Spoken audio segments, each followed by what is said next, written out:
Good morning, everyone, and welcome to the Friday morning edition of the Moose Minute Project here in southwest Wisconsin. Beautiful day. The river is high. There is no doubt about it.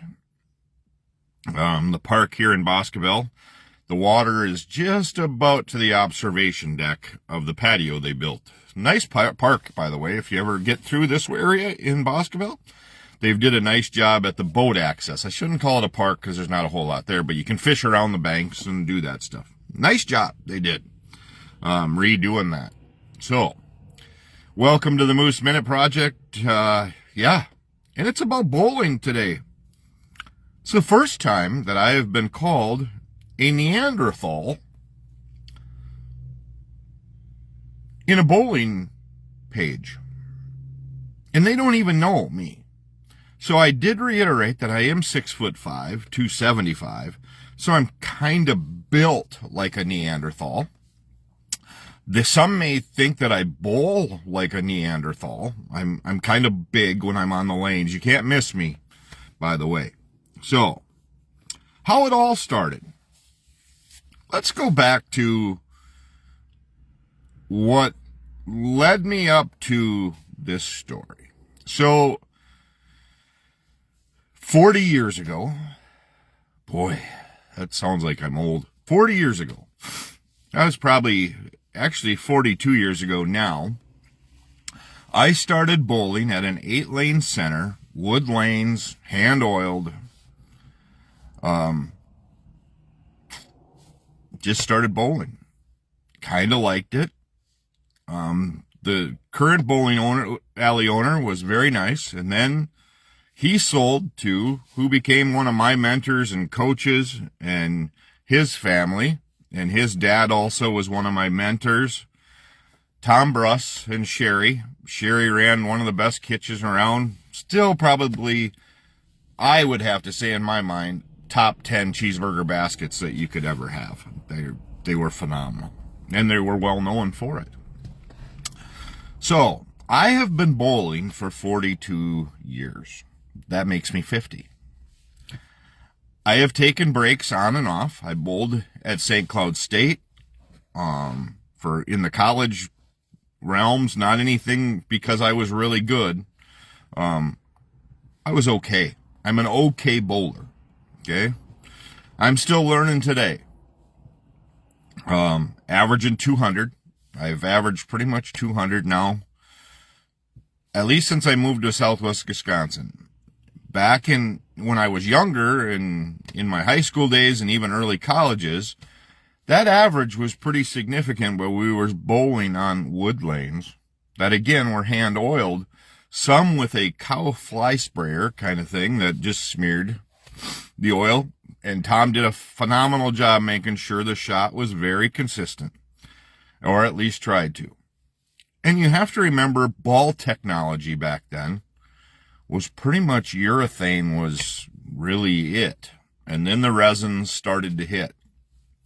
As I got older, ball technology, weight blocks, when Black Knight and the CUDA and all them first came out, the Danger Zone, we got a ball periodically out for release, and everybody was like, oh my gosh, Columbia Yellow Dots, the Burgundy Hammers, the Rhino, like I said, the Nitro R, the Danger Zone, all of those cool bowling balls that you couldn't wait to have.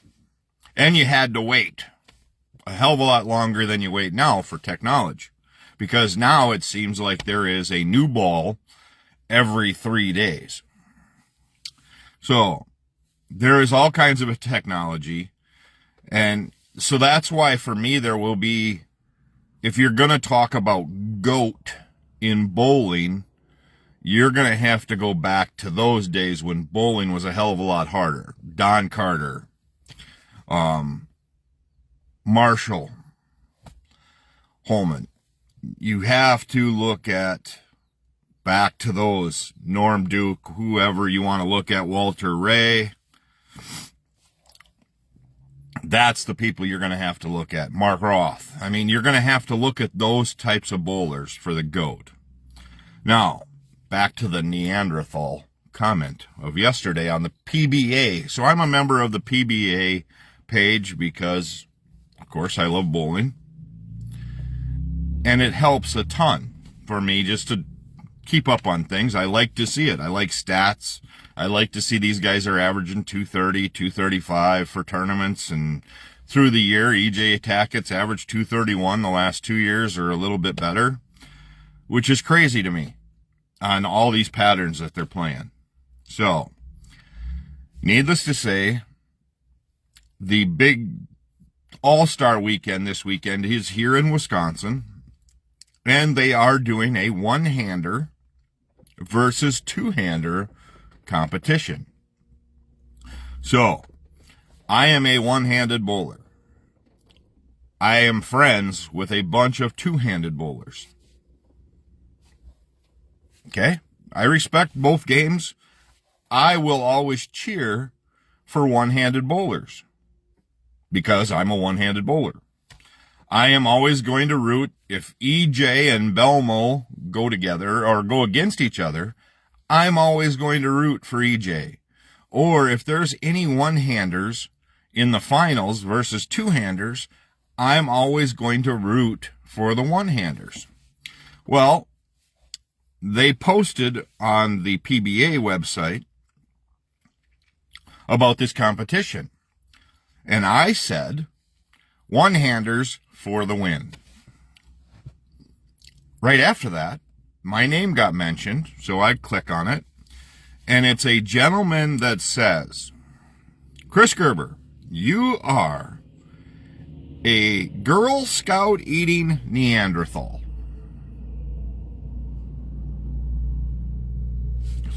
Okay. And the other comment was, Chris Gerber, Belmo is in the lead no matter what you say. Oh, okay. It's your opinions. So my reply back is that, well, I'm 6'5", 275. I am built like a Neanderthal, and I do like Girl Scout cookies. So, okay.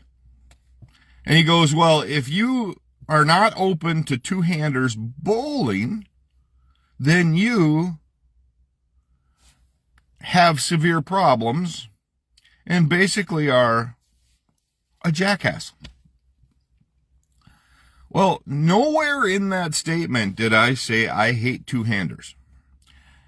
I don't care if you bowl using your foot, okay? If it's legal by the USBC, I'm okay with it. If the PBA allows it, I'm okay with it.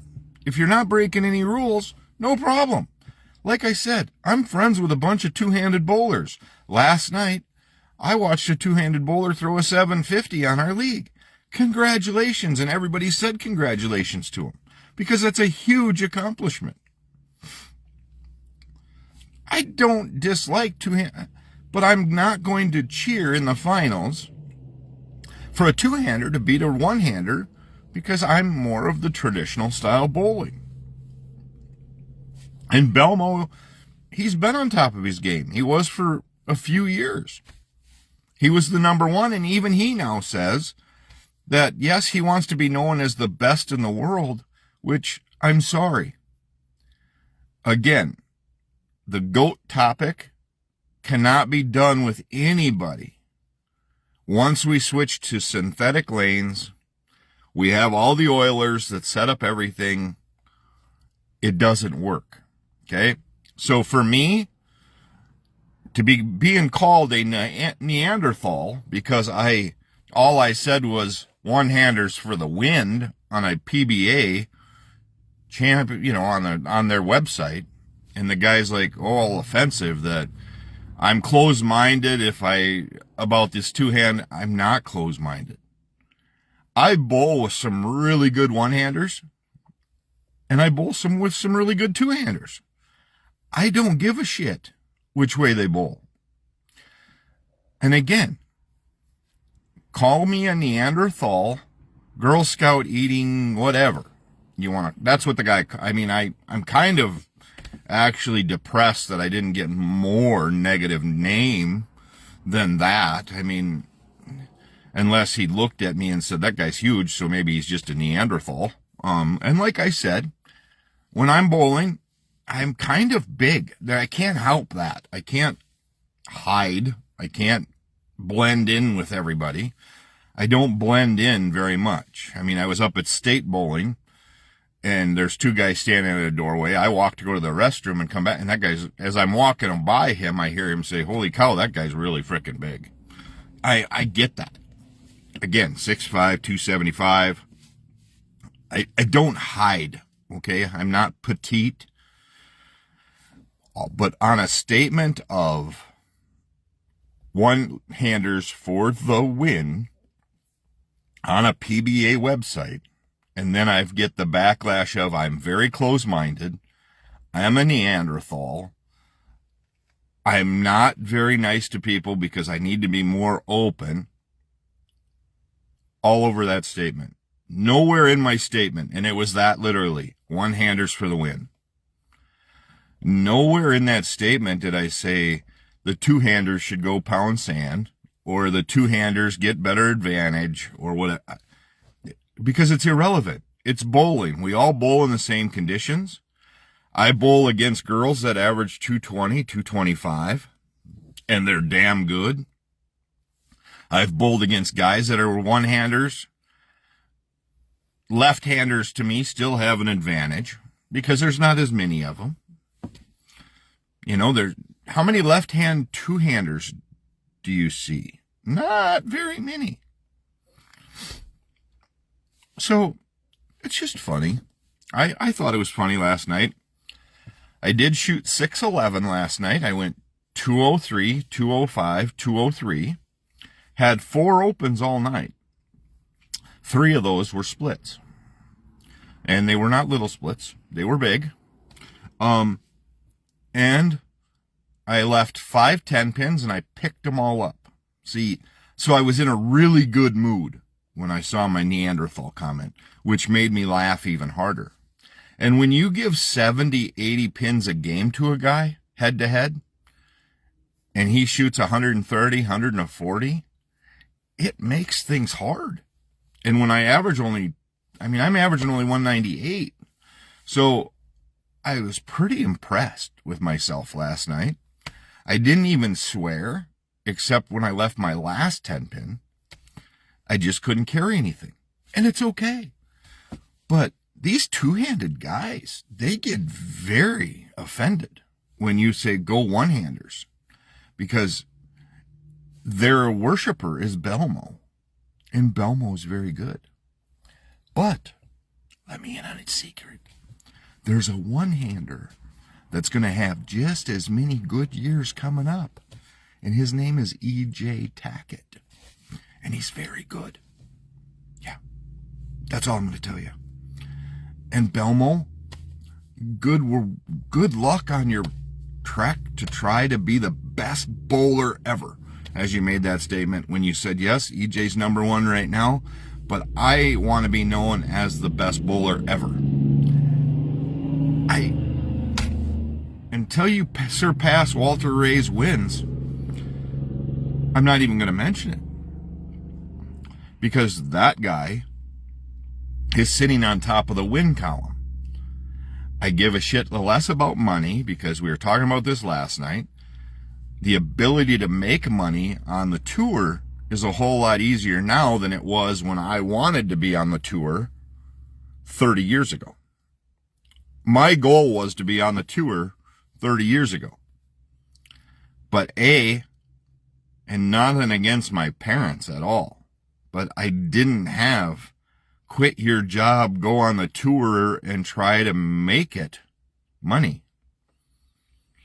Because I had enough money to put money in my car to get to work and go to school and do all that stuff. And then go to college and try to bowl and then get your ass kicked in college. You go, yeah, I'm not going to make the tour. And then you bowl in the same places as like Chris Barnes and those yeah, you're not that good. And you can average 230, 215, 225 at your house now. go on tour. Just go shoot one PBA event. I'm going to try it. I want to go try it. I can do it on PBA 50 now. But I would love to go try one. But I'm going to have to do some work first, because the thought of bowling 15 games in 3 straight days or more just makes my body hurt at the current moment. So I'm going to have to probably work up to that. So that's going to be my goal, is to shoot a PBA event, and probably the PBA 50.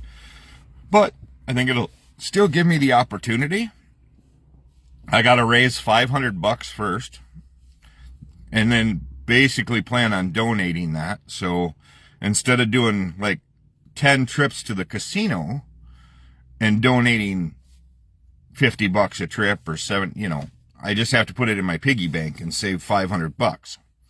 And then I will go try it and get my ass kicked, but at least then I can say I did it and not be called a Neanderthal doing it. So that's where I was at. I thought it was a funny story this morning or yesterday. It made me laugh. And so if you see me and you bowl with me, you guys know I am built like a Neanderthal. And I'm very close-minded, I guess.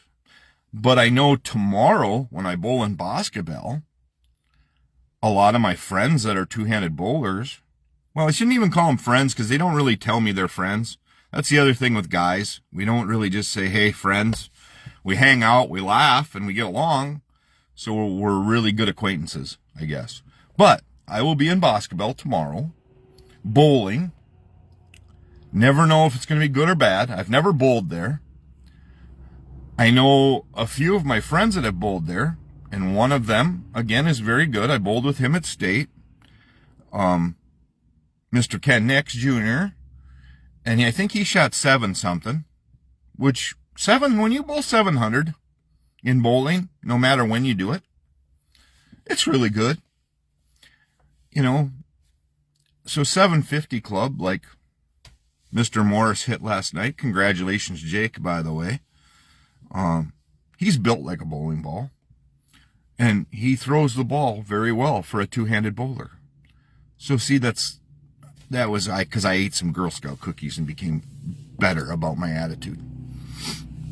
So, and I won't ever call any of you guys Neanderthals.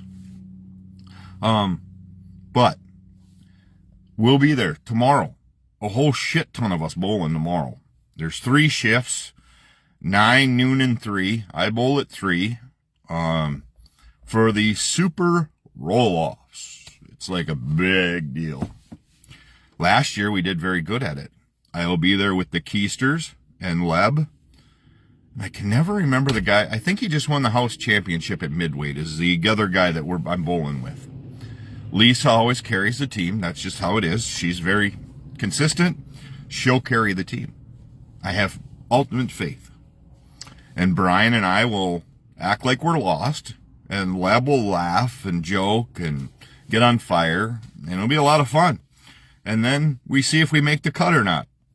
And if we make the cut, you're in the top, 8 or whatever they take, and you cut it down from there. And last time I looked, the scores were really good at Boscobel, and it took quite a bit.